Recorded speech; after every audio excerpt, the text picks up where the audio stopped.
Სახელითა მამისათა, დაცისათა, დასულისა წმინდისათა, ჩვენთან არსმენელს.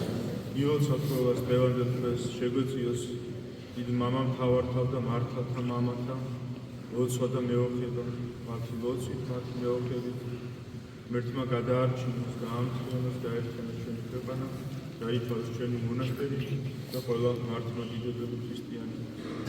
იმ დიდ მამათა და მამამთავართა წმენა მათმა ერთგულება მოფხსნილად და მათმა სიყვარულმა განაზომელია მათი ღვაწლი, მათი შრომა, მათი ერთგულება უფლის წინაშე. დიდი მამამთავრები, რომლებმაც ჭეშმარიტი ღმერთი აღიარეს, რომელიც შეუდგნენ მის მსახურებას და რომლებიც ემორჩილებოდნენ მას და ქადაგებდნენ მის სიტყვას, რომ ადამიანები მობრუნებული და დამორჩილებოდნენ მხოლოდ ჭეშმარიტ ღმერთს და შემდგომოდნენ მხოლოდ ჭეშმარიტ ღმერთს და მათი მსახურება და ამქვეყნიური მყოფობა ყოფილიყო ჭეშმარიტი ადამიანი, რომლებიც გვენიცით ცოდვის დაცემის შემდგომ როგორ განიდევნა ადამიანი სამოთხიდან და ადამიანი მოედო მთელს ქვეყანაზე, მთელ მსოფლიოზე დაარსდა ადამიანის სული, მაგრამ არა ყოველი სული აღიარებდა ჭეშმარიტ ღმერთს. და ისევ რა თქმა უნდა, ისევ ღვთის განგებულებით, როგორც არის ნათქვამი, რომ მამა, როგორც ამბობს სახარებაში, როგორც ამბობს წმინდა წერილი, რომ უფალმა უნდა მოგვიწოდოს ჩვენ იმ მსახურებისათვის, თუნდაც რომ შეუდგეთ ქრისტეს, რომ ვაღიაროთ ქრისტე, ვაღიაროთ ჭეშმარიტი ღმერთი, ისე უფალმა უნდა მოგვიწოდოს ჩვენ ამისთვის და უფალმა უნდა გაართოს ჩვენი გულები ამისთვის. მადლობა ღმერთს, რომ თითოეულ თქვენგანის გულშეხები შენახები არის უფლის სული, შენახები არის ის სული წმინდის მადლი, რომელი მადლმაც დღეს თქვენ აქ მოგიყვანათ და რომელი მადლიც ეხება ჩვენ სულს და არ განგვაშორებს ჩვენ ეკლესიისაგან. აქ ხდება ის, რაც ყველაზე მნიშვნელოვანი დატოვა მაცხოვართა თქვენ იესო ქრისტემ, რომ აქ ხდება მსხვერპლ შეწირვა, უსისხლო მსხვერპლ შეიწირება საკურთხეველში, რომელსაც თქვენ ეზიარებთ და ფაქტიურად თქვენში შემოდის ქრისტე, როგორც ამბობს წმინდა წერილი, ხო? როგორც ამბობს. როდესაც ვკითხულობთ ზიარების ლოცვას, მაშინაც არის განცდა იმის, რომ უნდა შემოვიდეს ჩვენში უფალი და მაშინ ყოფობთ ჩვენ უფალთან და უფალი ჩვენთან არის. ეს უნდა გავითავისოთ თითოეულმა ჩვენგანმა, რამდენად მნიშვნელოვანია უფალთან მიახლება, უფალთან შეერთება. ლოცვას რამდენად დიდი მნიშვნელობა აქვს ჩვენს ცხოვრებაში. და ჩვენ არ ლოცულობთ, ჩვენ ხშირად არის ხოლმე, რომ ვეძახით წაკითხვას როდესაც იმ კანონს, ერისკაცის კანონს, რომელსაც ვასრულებთ, დილის ლოცვებს რო ვეძახით და საღამოს ლოცვებს, დილადოსის ლოცვებს, ხშირ შემთხვევაში მომისმენია მე, რომ ლოცვის კითხვის დროსო მე გონება მეფანტებაო და ამიტომ არის, რომ გულის ყური, რომელიც უფალთან გვაერთებს, ლოცვა, რომელიც გვაერთებს უფალთან, ის ლოცვა უნდა იყოს არა რაღაცნაირად რომ მოვიხადოთ ვალდებულება, რომ მე წავიკითხე დღეს და უნდა დავისვენო, ძილად მივიდე და დავისვენო, არა. თითოეულ თქვენგანს უნდა გქონდეთ ლოცვის სურვილი.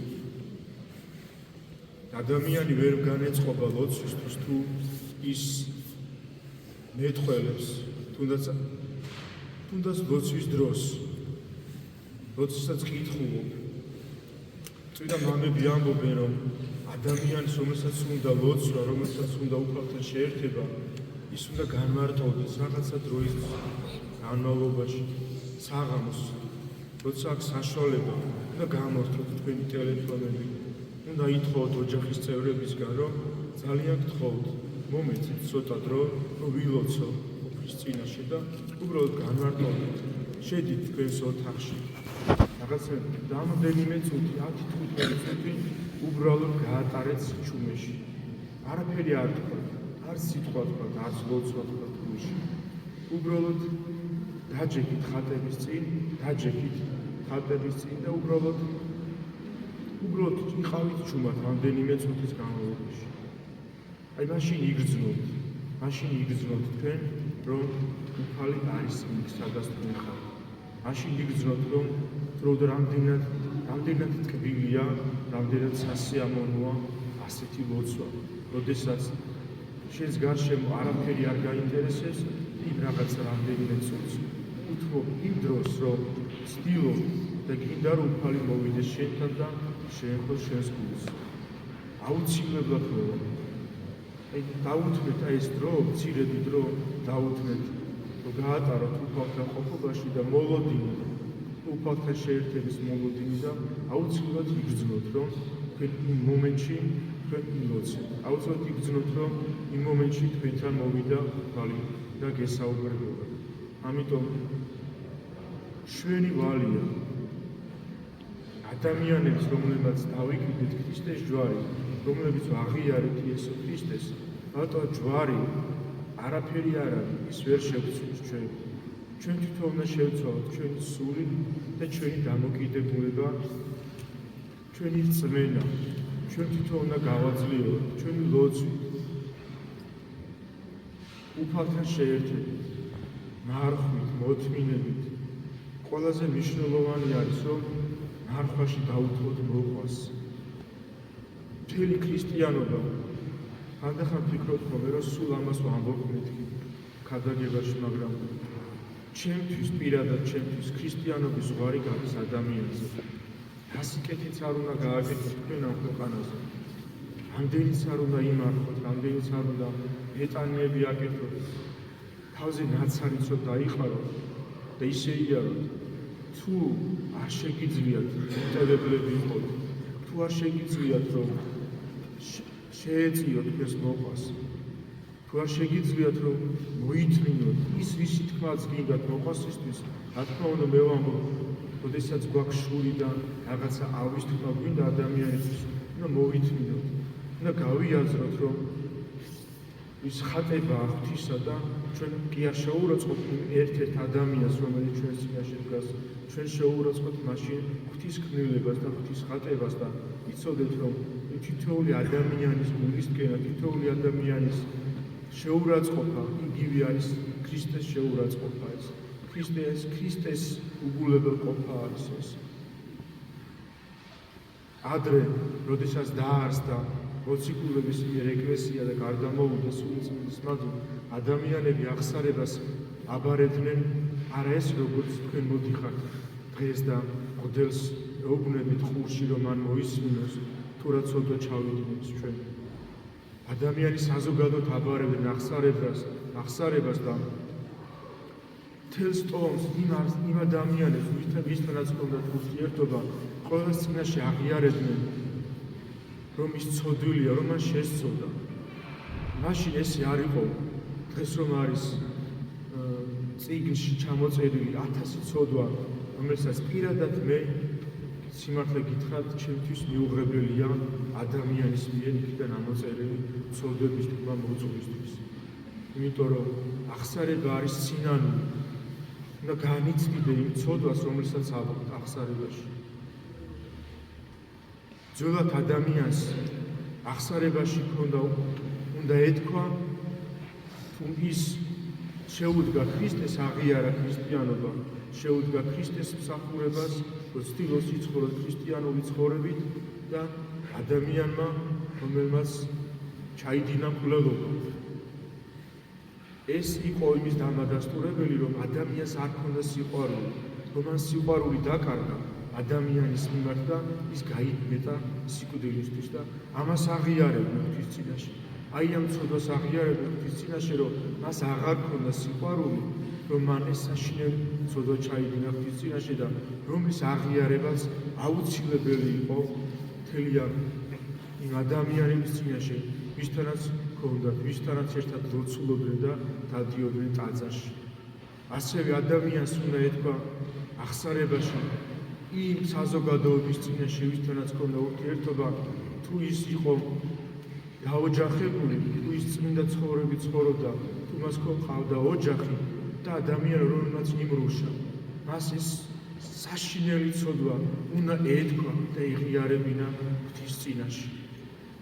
სინანულით რომ განწმენდილიყო რატომ არის რომ ადამიანები ამბობდნენ ღვთის ადამიანების წინაშე ამ ცუდვას რომ ერთმანეთის მიმართ სიყვარული და სიბრალული ჰქონდათ ერთმანეთისთვის ლოცულობდნენ ის გვერდითგომი ადამიანი რომელიც გაიგებდა რომ ის მკვლელობის ცოდვაში ჩავარდა რომ ის რუშობის ცოდვაში ჩავარდა ლოცულობდნენ იმ დაცემული ადამიანისთვის რომ ღმერთს მისთვის ცოდვები შეენება აი ესეთი იყო მაშინ ქრისტიანობა ესეთი იყო სიყვარული ერთმანეთს და ჩვენ დღეს როგორც კი გავიგებთ ადამიანი რაიმე ცოდვაში ჩავარდა დაეცა წამის ყოფა ერთი წამის ყოფაში შეგვიძლია ეს მოვედოთ მთელს ქვეყანას ერთი წამის ყოფაში შეგვიძლია ეს ადამიანი გამკითხოთ და წარმოვაჩინოთ რომ თურმე როგორი ყოფილა ის და როგორი კარგები ვართ ჩვენ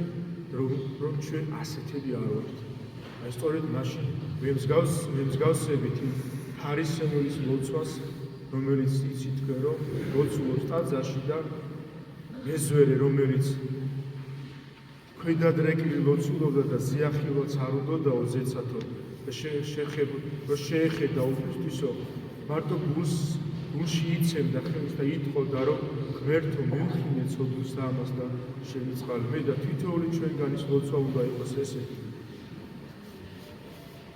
არა განგითხვა ძმისა და მოყვასის არამედ საკუთარი თავის განგითხვა რომელიც მოგცემს სინარულს და რომელიც შეგვაერთებს უფალთან და ღმერთმა გვაშოროს ჩვენ იმის ლოცვა ფარისეულის ლოცვა რომელსაც ეგონა რომ ღვთის წინაშე სათმო ცხოვრობდა მაგრამ ის ვერ გამოვიდა გამართლებული ტაძრიდან ღმერთმა თითოეულ ჩვენგანს მოგცეს მეზვერის სინანული რომ ღვთის წინაშე აღიარებთ ჩვენს ცოდვებს რამდენიმე დღე დარჩა დიდ დღესასწაულამდე როდესაც უნდა ვიზეიმოთ და ვიდღესასწაულოთ შობა მაცხოვარისა ჩვენისა იესო ქრისტესი და ვისაც არ დაგიცავთ მარხვა, ვისაც არ დაგიწყიათ მარხვა, შეგიძლიათ ეს რამდენიმე დღე განსაკუთრებით უფრო მნიშვნელოვანი იქნება ეს ბოლო პერიოდი, იმიტომ რომ იცით რომ მოდის ეს რაღაც საერო დღესასწაულს ეძახიან და შეკრებას ადამიანების ღრეობის დღეები იწყება, ეხლა დაიწყება ძალიან მალე და უამრავი ადამიანი დაკარგავს თავს და ჩაეფლობა სასმელში, უამრავი ადამიანი ჩაერთობა მომთვალეობაში დაკარგავს საკუთარ თავსაც და საკუთარ სინდისას დაკარგავს ბევრი. ამიტომ ეს რამდენიმე პერიოდი, რამდენიმე დღე დავუთმოთ უფალს და შესწირეთ ის ცირედი შესაწირავი თქვენგან გაღებული, რომ შეინახოთ ეს რამდენიმე დღე მარხვა და მოდით და თქვით, რომ აი მე ვიმარხე ბოლო 1 კვირა, ბოლო 4 დღე, ბოლო 5 დღე, ამგვარად შეძლებთ და მობრძანეთ და ეზიარეთ, რომ მიიღო წმინდა ზიარი, რომ გადამოვიდეს თქვენზე სული წმინდის მადლი, რომ შეერთდეთ ქრისტესთან, დაუცილებლად უნდა შეცვალოთ თქვენი ცხოვრება, თქვენი ცხოვრება უნდა გარდაქმნათ იმ ბოროტებისაგან, უნდა გარდაქმნათ სიკეთისკენ, რომელიც არის უფლისთვის სათნო, იმიტომ რომ ჩვენ ვიცით, რომ ჩვენ ცხოვრებაში არის განსაცდელები, როდესაც ადამიანები ჩვენთვის უდროოდ ტოვებენ ამ ქვეყანას და გადიან ამ ქვეყნიდან და არც ვიცით ჩვენც როდის გავალთ, როდის მოიწევა ჩვენზე ეს ჟამი ამ ქვეყნიდან გასვლის ჟამი და მინდა რომ მცირედით მაინც ვიყოთ მზად, რომ წავსდგებით ღვთის წინაშე უფალმა თქვას, რომ ეს არის ის ჩემი კეთილი სული, რომელმაც კეთილი იქნა ამ ქვეყანაზე, რომელმაც შეუუნდა თავის მოყვას, რომელმაც აპატია თავის მოყვას, რომელიც იყო მომთმენი და ითმენდა თავის მოყვასის ბოროტებას და ყოველთვის კეთილად მიუგებდა, რომელიც არ აგინებდა და არ წყევდა თავის მოყვას და აი ასეთები უნდა წავსდგეთ ღვთის წინაშე, რომ მაცხონებელი იყოს ჩვენთვის. ერთმა დაგლოცოთ, ერთმა შეგაძლებინოთ, რომ ეს ბოლო პერიოდი მართლაც ღირსეულად გაგატარებინოთ, რომ ღირსეულად მაინც ვერ ვიქნებით ისეთები, მაგრამ მოვინდომოთ, რომ მაინც ღირსეულად დავუთმოთ უფალს და ღირსეულად შევხვდეთ წყინვალეს შობის დღესასწაულს. ერთმა დაგლოცოთ, ერთმა ყველა შეგიძლიათ ცოდები და შეგიძლიათ